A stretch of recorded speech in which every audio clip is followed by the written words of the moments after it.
This is Roger here, fourth chapter, the third chapter of 2 Samuel.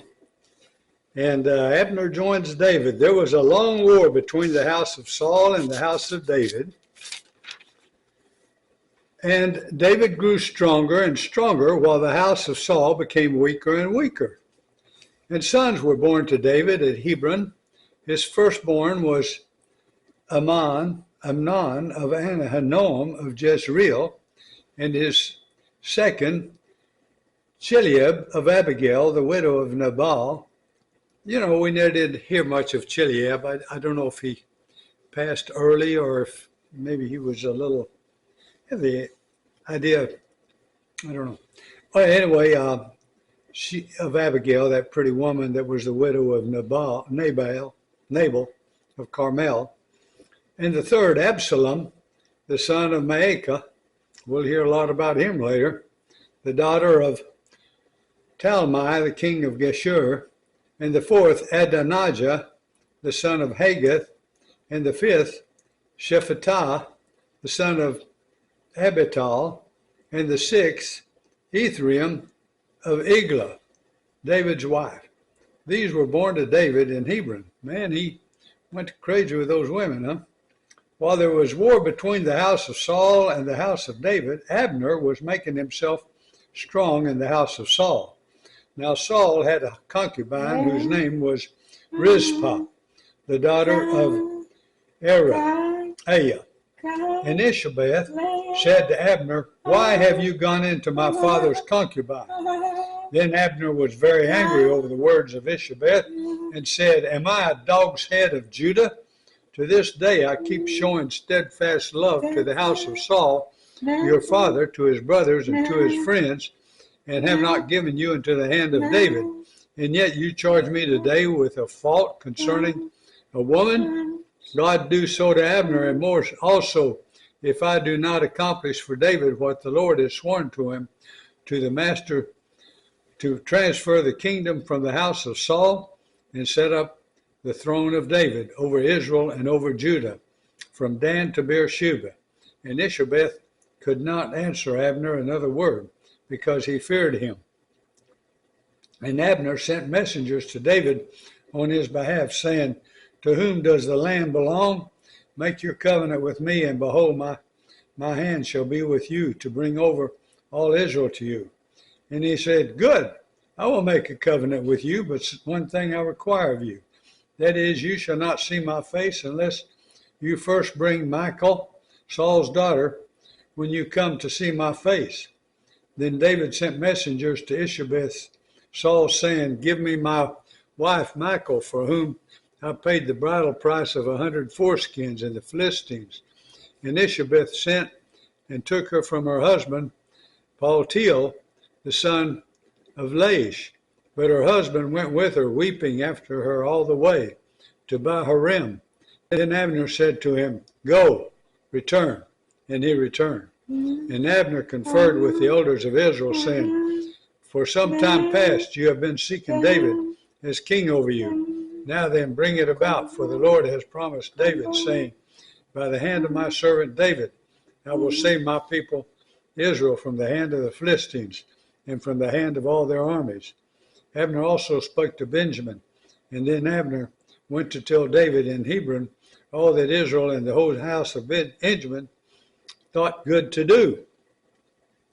When Abner came with 20 men to David at Hebron, David made a feast for Abner and the men who were with him.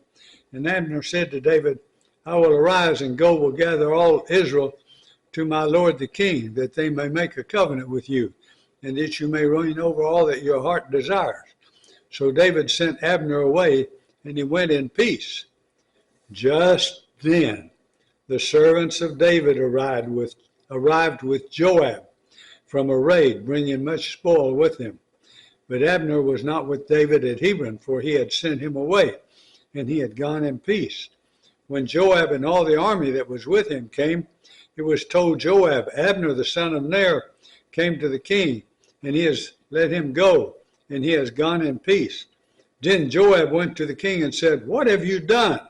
Behold, Abner came to you. Why is it that you have sent him away, so that he is gone? You know that Abner the son of Ner came to deceive you, and to know you're going out and you're coming in, and to all that you are doing.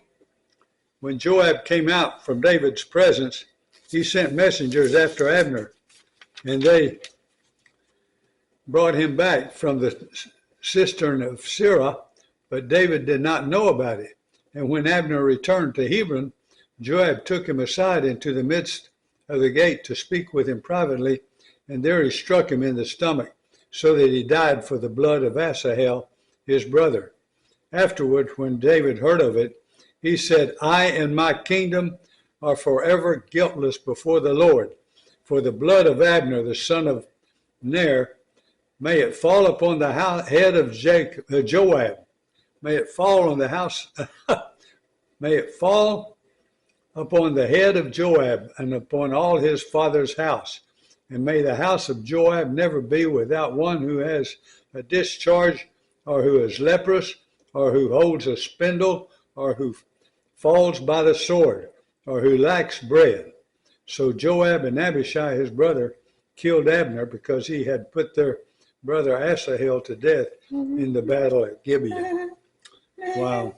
Then David said to Joab and to all the people who were with him, tear your clothes and put on sackcloth and mourn after Abner. And King David followed the bier.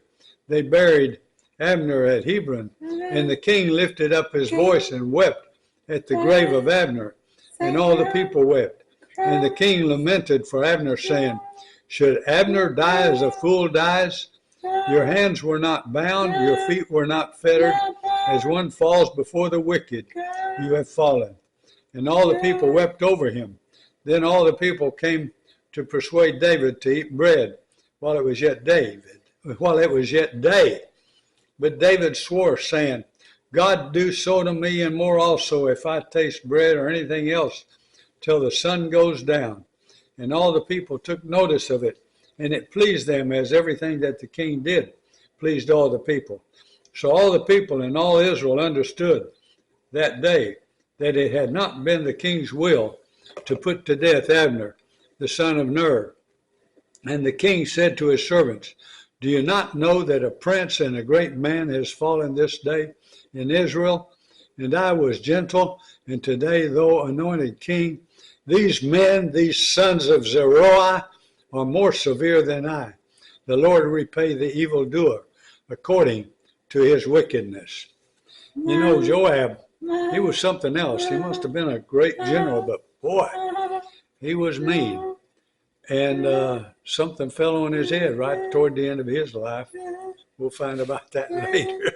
But Joab, always thought, somebody ought to write a book about Joab. He was an interesting character. But I'll say this, he was a great, great warrior. But man, that was terrible what they did to Abner, son of Ner. It caused, oh well, things happen. Now we're going to turn to the 36th chapter of Isaiah.